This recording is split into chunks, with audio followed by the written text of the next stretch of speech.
You Booked It, episode 81. Hey, entertainers and performers of the world. I'm your host, Dane Reese, and welcome to You Booked It, where I chat with inspiring entertainment professionals 7 days a week. By digging into their journey, we're going to discover everything you need to do to have a successful entertainment career. You know, because training usually skips that part about how to actually make your skills work for you in the real world. Fellow entertainers, my drive here at You Booked It is to share the inspiring and incredible journeys of successful entertainment professionals. We're here to support your journey.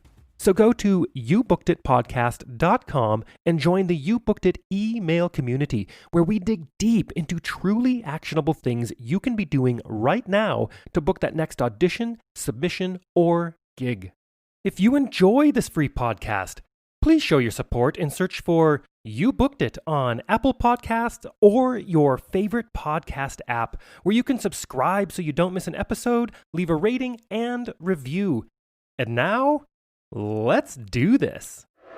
Okay, let's get started. I am excited to introduce my guest today, Michael Susko. Are you ready for this, Michael?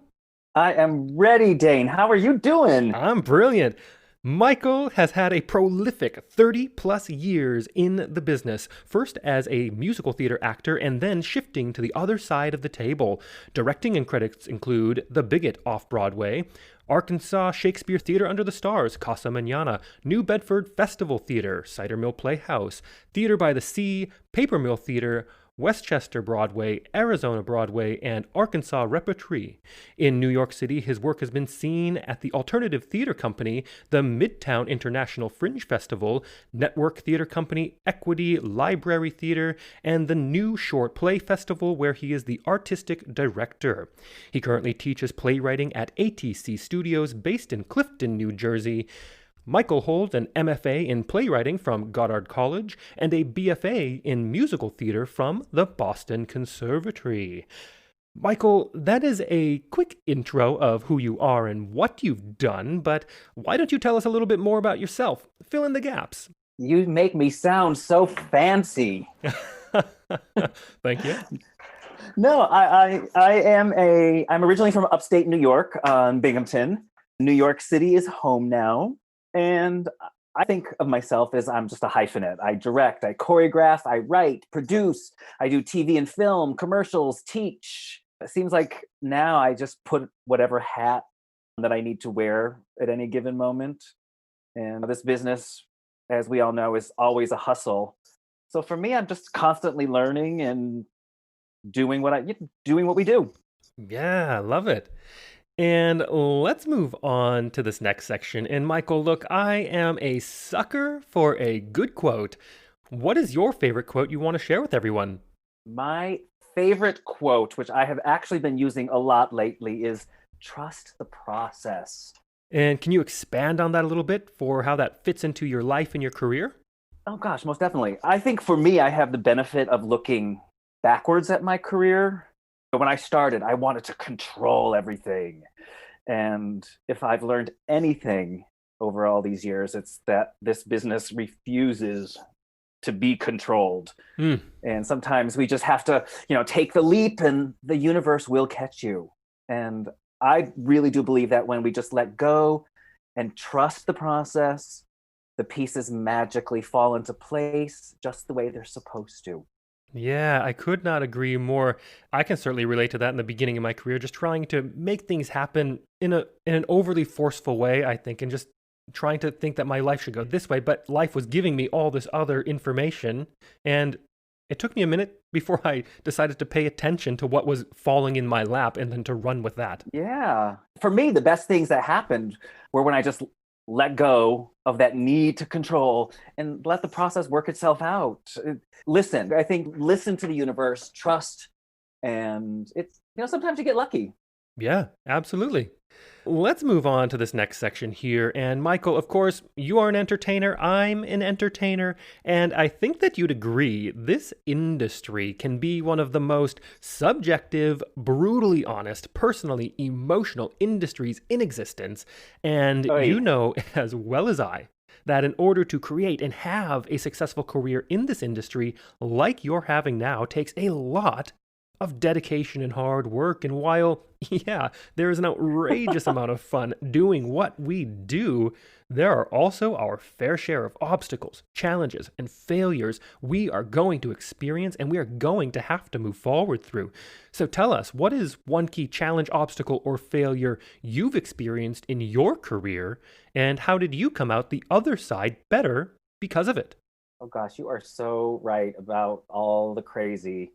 You have to have a tough skin, a really thick skin.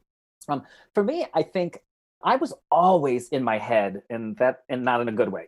And now, again, fast forwarding, I think I'm able now to quiet all the noise in my head and find respect for what I actually bring to the table. I think now I can accept that I am good at what I do. I do bring value. I trust myself more. And when I started, I did not. I did not. I was very insecure. Yeah, absolutely. And let's move on to this section to a time that I like to call your spotlight moment. That one moment in time you realized, yes, I am going to be an entertainer for a living, or maybe it was, yes, this is what I need to be doing as an entertainer. Tell us about that. Oh my gosh, I don't know if there was ever a question. I was going to do this. I was one stubborn little kid, and I was going to be theater was my love. I just was going to do this, and here I am. I love that. And let's piggyback on that question real quick and talk about your number one booked it moment. Walk us through that day, the auditions and callbacks, if they happen to be a part of it. What was going on in your life, and what about that moment makes it your favorite booked it moment? Oh gosh, I don't really know if I've had a I booked it moment, because for me, like I said, I was always in my head. So I was subconsciously setting out to sabotage myself. Sad but true. But yeah, I think there's one audition that sticks out. Is they were casting the national tour of the Scarlet Pimpernel. The show was closing on Broadway and they were getting ready to send out the tour. And I got a call back.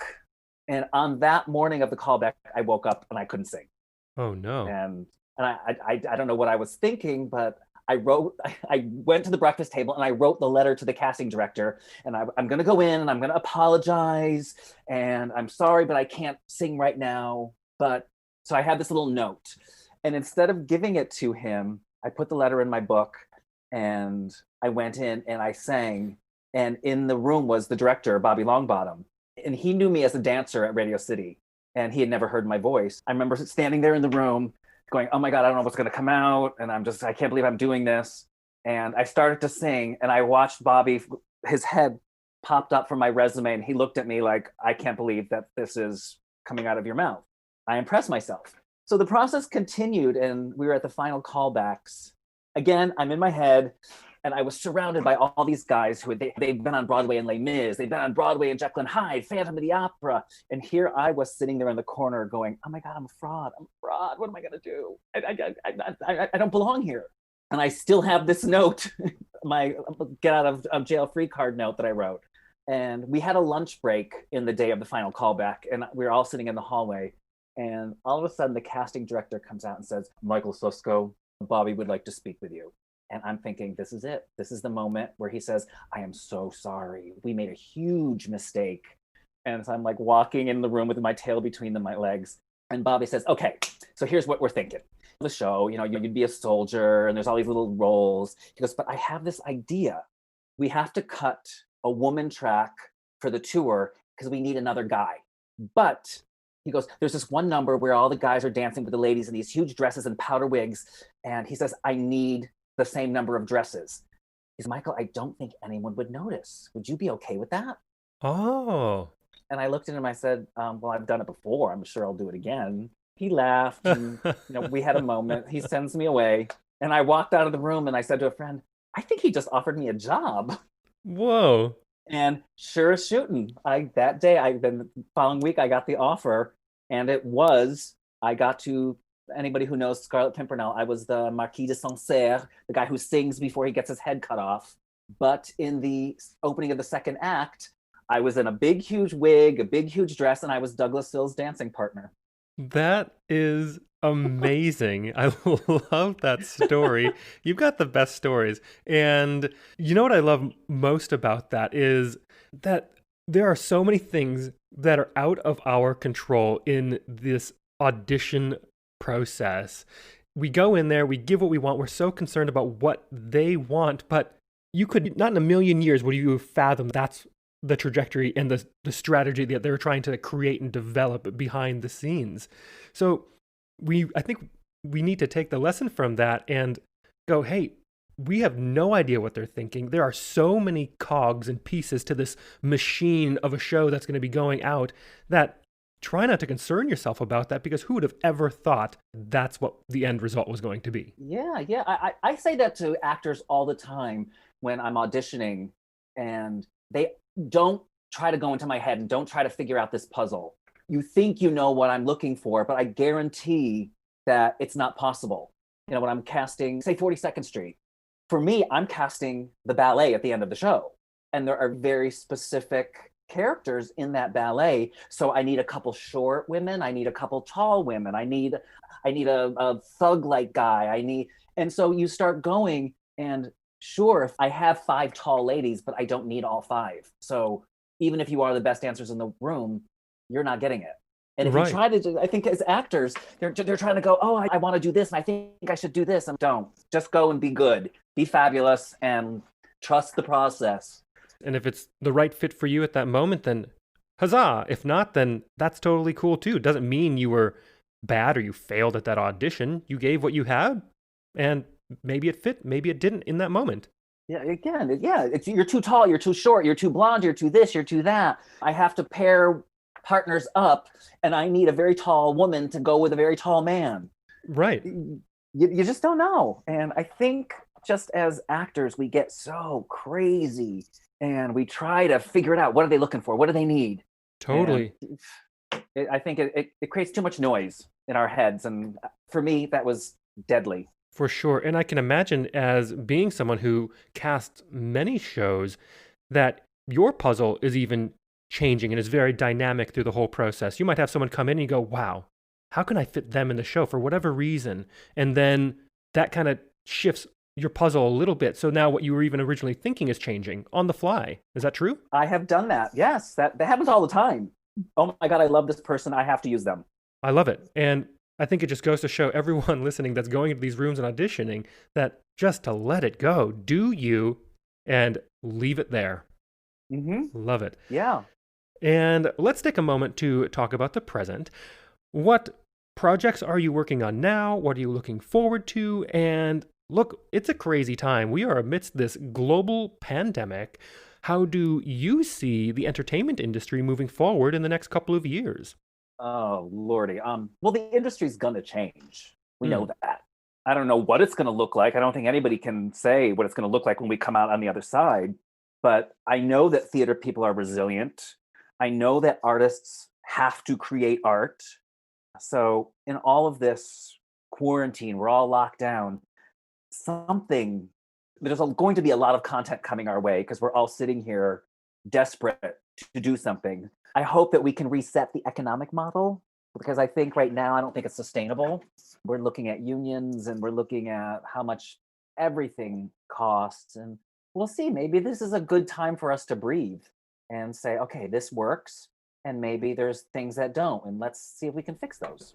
Yeah, absolutely. I've had conversations with people where there's even some serious conversation about Broadway shows doing casting via submissions and trying to, or allowing people to eliminate the idea that you have to come to New York to be seen for a show. Sure, you're going to get there eventually if you keep getting to the callbacks, but to really acknowledge and really embrace the technology available to open yourself up to an even larger pool of people that just simply might not be able to make it all the way to New York.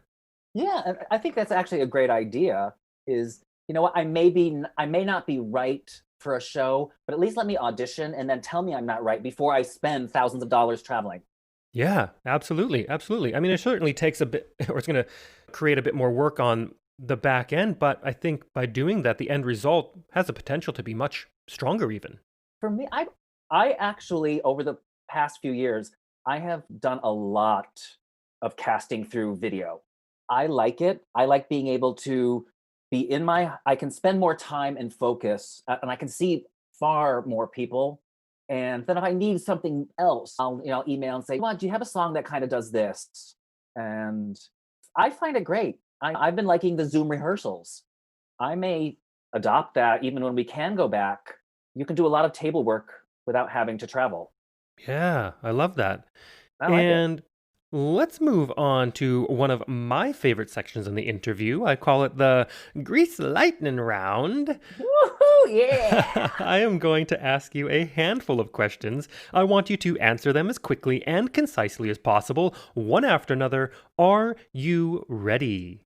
I'm nervous. I'm nervous. What do I win if I get it all right? A big thumbs up. I don't know. Okay, I'm ready. First question. What is the one thing holding you back from committing to a career as an entertainer? My father wanted me to have a real job, so I started college and I was majoring in music education with a business economics minor. How dumb was I? Second question. What is the best piece of advice you have ever received? There's no such thing as failure. You're simply more or less successful. Beautiful. Third question. What is something that is working for you now? Or if you'd like to go pre-COVID, what was working for you before our industry went on pause? I went through an entire year. I called it my year of yes. I just said yes to everything and then I'll figure it out later. And I still do that now. Wonderful. You're so right.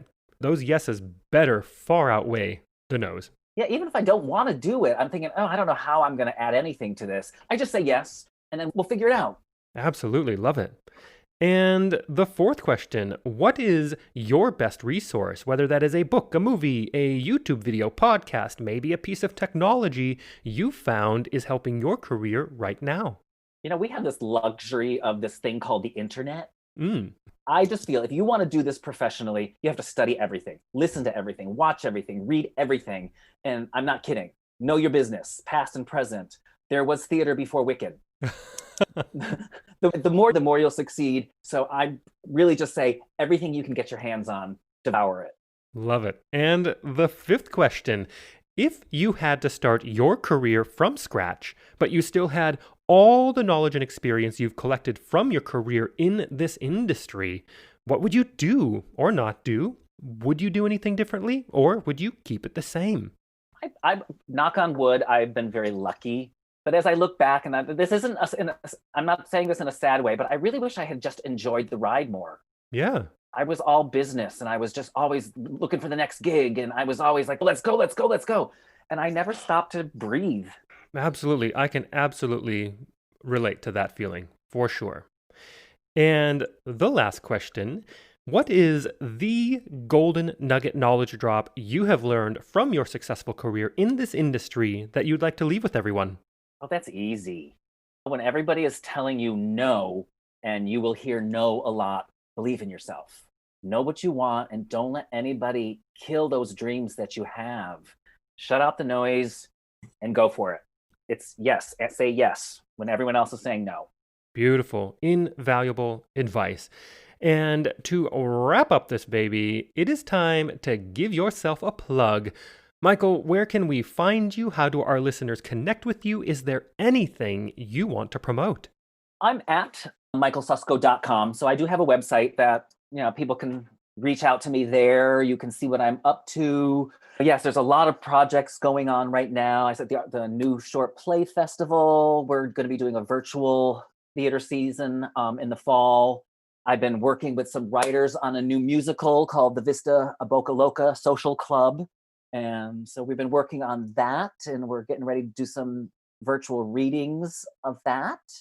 And I'm going to keep doing it. Even if we're in quarantine, I'm here. I'm going to keep busy and make theater because that's what we do. Beautiful. All right. So for everyone listening out there, I have put the links to everything Michael just said in the description of this episode. Michael, thank you so much for taking the time to be here. Thank you for sharing your journey and all of your insight through your career. Thank you. It's just so nice to reconnect with you and congratulations on all of this. Thank you. Thank you so much for joining us today.